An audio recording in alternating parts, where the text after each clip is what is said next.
Dolly'll never go away. Dolly'll never go away. Dolly'll never go away again.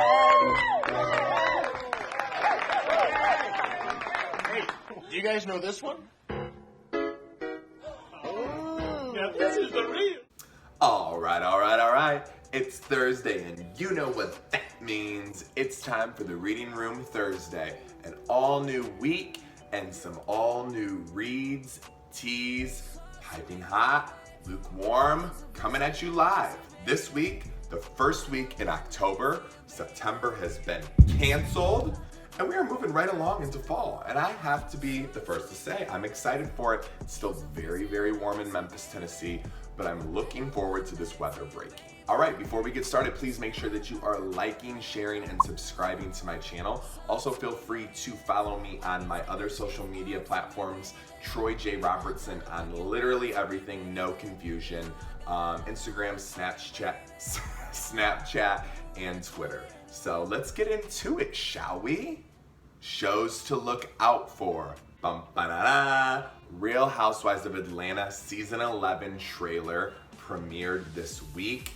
Take a look. You care so much about Dennis's eggs. They still communicate. He's a dog, all right. They're telling lies. You don't know how to control yourself. That's the problem. I'm nobody's victim, bitch. You're fraud. Baby, I'm not trying to be a mama. So, Season 11 is premiering November 4th. It's always the first weekend in November. November's one of my favorite months. But November 4th, on Sunday, like always, we've got some new housewives. We have some housewives that are no longer with us anymore, R.I.P. Kenya Moore.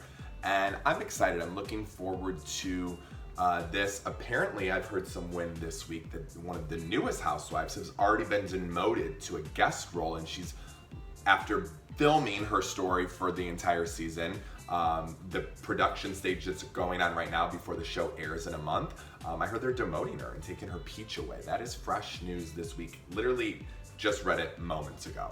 So look out for Real Housewives of Atlanta Season 11. Wow. Wild. Okay, update. Number 45. Donald J. Trump has touched down for some sort of rally in South Haven, Mississippi this week. That's it. All right, let's get into Troy's titillating topics. So anyone who has not been following the Supreme Court of the United States nomination process over the past months, but especially the past week, Brett Kavanaugh was nominated by Donald Trump this summer to replace Justice Anthony Kennedy on the highest court in the United States. From there, the president nominates somebody, and then that nomination goes to the Senate Judiciary Committee. They do some background checking, some vetting processes. Then from there, it goes back to the Senate for a vote. Usually there's some filibustering that's done first, though. They're going to, bring forward some opinions and some facts about that particular nominee in order to sway the entire Senate. The Senate is comprised of 100 senators from the United States of America, 2 from each state. Just 2, not 4, 2 from each state. From there, the nominee needs to receive a 51 to 49 vote to be considered a Supreme Court justice. Now, in the past, it has been a more cloture vote, which was a 60 out of 100, so a little bit more of a regular majority to become a Supreme Court justice. But as of 2017, last year, the Donald Trump administration has changed it to a nuclear vote with a 51 to 49, allowing someone to be voted and sworn in. So, some facts have been brought forward, and the things that I saw last week during these testimonies will be indelible in my hippocampus forever, just like Dr. Ford said. It's something that you cannot forget. Take whatever time you need. Indelible in the hippocampus is the laughter, the uproarious laughter between the two. So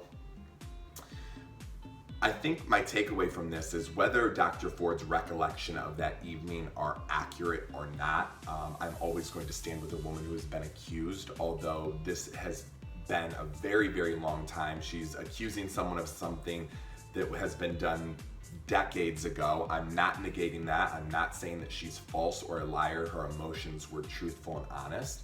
But I think the takeaway from this is that regardless of if Kavanaugh is guilty of allegedly assaulting Dr. Ford or not, he has proven his ability to not speak the truth. So when it was discussed about his behavior and some of his drinking tendencies and his ability to maybe drink too much and party during high school, he didn't give a lot of honest answers, and there were a lot of corroborating witnesses that gave substantial evidence. Okay, I've been watching too much Law & Order SVU because I'm using all of these court terms like I did 3 years at Yale Law School with Dr. Ford. But they have said that, no, you're wrong. Like, I have seen you drink too much and things like that. He is given the ability to lie under oath. And so that is my biggest takeaway from that. However, the Senate did decide to vote for him. So, anyway, I mean, it was a 3-ring circus last week during these testimonies. Topic number 2, Kanye West is canceled. That's it. I'm saying it. I'm leaving it out there. I haven't listened to any of his new music. I can't look at anything about him. I'm canceling Kanye West. Kanye West, formerly known as Yeezus, now wants to be called Yee. I can't keep up. He's a loose cannon. He's a liability at this point. When you hear about slavery for 400 years, that sounds like a choice. Like, you was there for 400 years and it's all of y'all? And I'm praying for Kim Kardashian because I don't even know what it would be like to be married to a maniac like that. I don't know. He needs help. I shouldn't call him a maniac, but thinking about Kanye puts me in a sunken place. I'm canceling him. Sorry. Number 3, Lindsay Lohan has been punched in the face. So we had a big uptick for Labor Day. And we've got a slow decline of Lindsay Lohan yet again. Apparently she was in Moscow recently and she was accosting some Syrian refugee family. Michelle, tell me your story so I can help you. Wanna come tell them? What do you need? What do you need? Do you want to stay in a hotel tonight? She was accusing them of human trafficking and trafficking their children. After accosting them for some amount of time, a woman just clocked her in the face. So my takeaway from this is that her friends are now begging for her return to the States. They are fearful of her mental stability. And I think that what we can learn from the video in the Mykonos, as entertaining as it is that Lindsay Lohan's mental stability needs to be monitored just a while longer. Prayers for Lindsay. And topic number 4, I'm no longer prohibited to do the splits at dance clubs anymore. I'm a man of a particular age who no longer can recover after a scissor split like he used to. Monday morning, you would have thought I was in a car accident. I was sitting at my desk, my back was hurting, my hips were out of whack, my groin, like I took it down low, okay? I'm just not 22 anymore, I'm not a spring chicken. So, word to the wise, if you're in your late 20s and you used to be able to pop a split real quick, I advise stretching for at least a good hour prior to doing that. I love us for real. All right, let's get into this week's Read, Tea, and Shade of the Week. Oh, honey. So recently on Instagram, Chandler Parsons, who plays for the Memphis Grizzlies, posted a note to Memphis, if you will. And basically, I'm not gonna sit here and pretend that I'm some thoroughbred masculine man who's drinking natty ice and watching the game every weekend. I do not follow professional sports. But quiet as it's kept, what I do know is that allegedly he has a steel-clad contract that has millions of dollars in it, and he has yet to have a successful season with Memphis due to injuries and maybe just talent overall. I know that a lot of people in Memphis drag Chandler.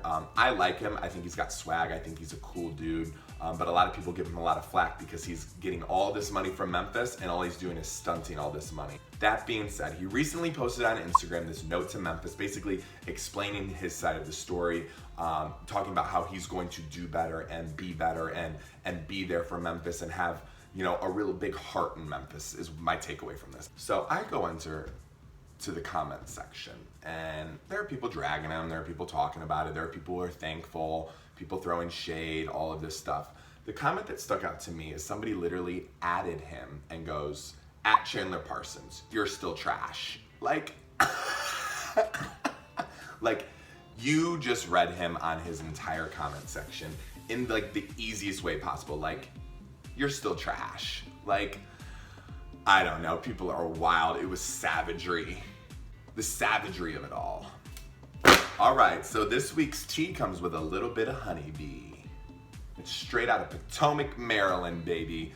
So, during filming of The Real Housewives of Potomac, Ashley Darby's husband, Michael Darby, has allegedly groped and assaulted a crewman of the production team. Yes, that is correct. I said a crew man. A man. Now, this isn't very much out of Michael's character because season 1, he did have a little bit more fluidity with some of his behavior with men. I think at a party, at a gala, he he like grabbed or locker room slapped like another one of the husbands or boyfriends of one of the housewives' husbands at something. And so that's just in his character. And listen, anyone that's played sports has given a little spank every now and then, but apparently this member of the crew did not like where it was going.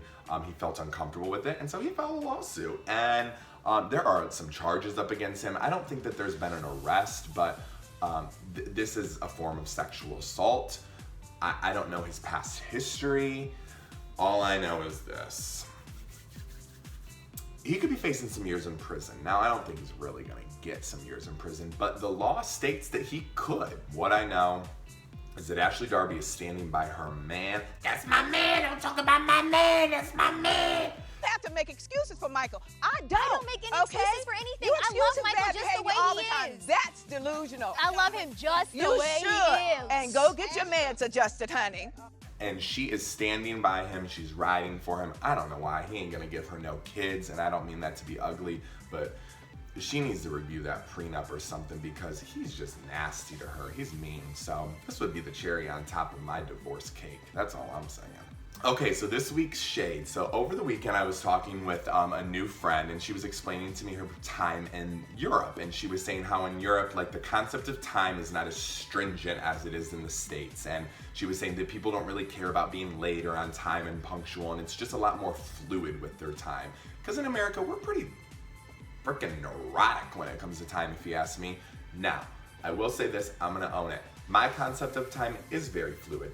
I am not a punctual person. I haven't been for a majority of my adult life. It's something that I'm working on. I'm doing better. All of my friends are gonna be shady and say, you've been saying you're gonna work on it for years. I try every day. I grapple with the daunting task of being on time every day, and I just cannot seem to achieve it. I am trying. So anyway, she goes, it's just very European to not have this big concept of time, to which I say, oh, well, that's it then. I'm just very European. I'm very, écarté and dégagé, if you will. I'm very European. Then I hear one of my friends mutter, you aren't European, you are just categorically late for everything. Shade. Like, okay, but where's the lie? Okay, let's get into this week's Rose and Thorn. The Rose is going to Real Housewives of Atlanta, Portia Williams, on her recent engagement to her husband and father of her child, Dennis McKinley. Congratulations. I cannot wait to see your guys' relationship unfold on this upcoming season. Your ring is beautiful. So excited for you to be growing your family and starting your family again, Portia. Congratulations. My thorn this week goes to United States Senator Lindsey Graham, representing the great state of South Carolina, for his vehement display of theatrics during the Kavanaugh testimony last week. See it for yourself. You've got nothing to apologize for. When you see Sotomayor and Kagan, tell them that Lindsay said hello, because I voted for them. I would never do to them what you've done to this guy. This is the most unethical sham since I've been in politics. And if you really wanted to know the truth, you sure as hell wouldn't have done what you've done to this guy. Are you a gang rapist? No. Honey, like I said earlier, this whole testimony, like, move the aisle out of the way, throw in the mud pit, get Andy Cohen on the line, give me some cue cards, and because this is a Real Housewives of Capitol Hill reunion, if you ask me. It is so dramatic. It's a circus. It really is. Like, this is a modern day circus. Not that circuses have gone away, but it's literally wild. I don't even know. He might be as crazy as Lindsay Lohan himself. So both these Lindsays need to head over to the Mykonos. Okay, I want to get into this week's shout out. Shout out to my dear friend Leah Cernick and Kim Stark for flying down to Memphis, visiting me for 3 amazing days. We went to Graceland. We went to the National Civil Rights Museum. We saw the Lorraine Motel, which is where the Civil Rights Museum is located. We went to Central Barbecue. We had Gus's Fried Chicken. We went to Beale. We went to the river. We rode on the bird scooters. We literally did everything you can do in Memphis. We were Memphis. Like, it was wild. It was insane. Thank you for being here for Pride Weekend. It was such a monumental weekend here in Memphis, and I had the best time ever. I love you both sincerely. We took it down low. Yeah, I mean. All right, that is it for the Reading Room Thursday this week. I hope you enjoyed. Please make sure you let me know if you enjoyed. Comment, like, share. I know that I'm slow to responding, but I'm going to do my very best to get back to everyone as soon as possible. I will see you all next week. Have an incredible weekend and stay tuned. Peace.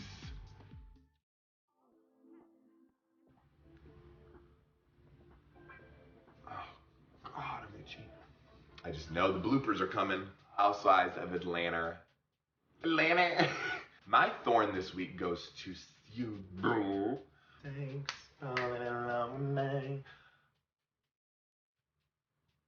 God, my political science degree just rolled over in its grave. Let's try that again. Fake and fraudulent. Fermented. Oh my God, excuse me. A lot of Prosecco. No, cancel. All right, True Tea with Troy. It is Election Day, November 6th on Tuesday. Please make sure that you are going out and voting. I'm not going to tell you what or who to vote for. Just vote. It is your right as an American, and we have to do better. Young people, get out there and vote. Like, let's rock the vote, baby. If you aren't sure where you need to vote, just Google your state and literally like type in your state and vote, and you can figure out if you are registered where you are supposed to go and vote, like the location you're supposed to do it. So like in Tennessee, it's govotetn.gov, something like that. Don't quote me on that, but I know it's very easy to figure out. Just Google, where am I supposed to vote if I'm registered? Get out there and do it. This has been True Tea with Troy.